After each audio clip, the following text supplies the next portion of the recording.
Duck, the Great Western engine, worked hard in the yard at the big station. Sometimes he pulled coaches. Sometimes he pushed freight cars, but whatever the work, Duck got the job done without fuss. One day, Duck was resting in the shed when Sir Topham Hatt arrived. "Your work in the yard has been good. Would you like to have a branch line for your own?" "Yes, please, sir," replied Duck.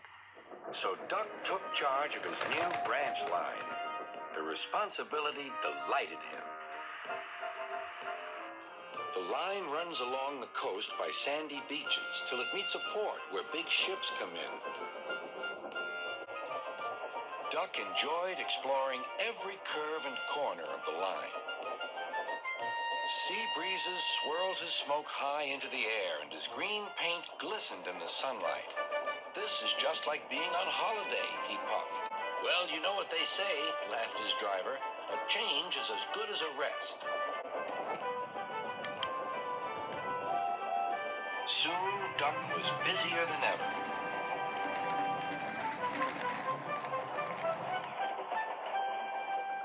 Sir Topham Hatt was building a new station at the port.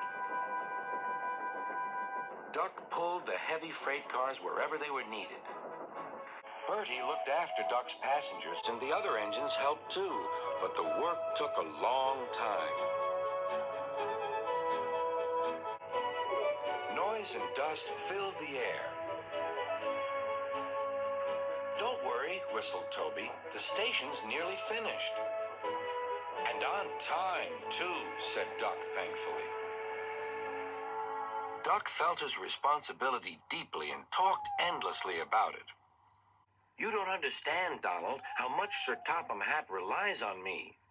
"Ach, aye," muttered Donald sleepily. "I'm Great Western, and I—" "Quack, quack, quack." "What?" "Ye heard? Quack, quack, ye go. Sounds like ye're an egg laid. Now wheesht and let an engine sleep." "Quack yourself," said Duck indignantly. Later, he spoke to his driver. "Donald says I quack, as if I'd laid an egg." "Quack, do you?" pondered his fireman. He whispered something to Duck and his driver. They were going to play a joke on Donald and pay him back for teasing Duck. The engines were busy for the rest of the day, and nothing more was said.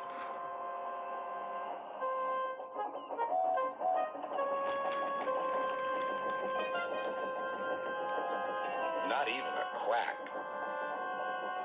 But when at last Donald was asleep, Duck's driver and fireman popped something into his water tank.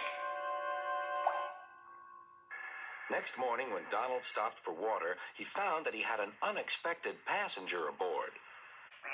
A small white duckling popped out of his water tank. "Now, who's behind this?"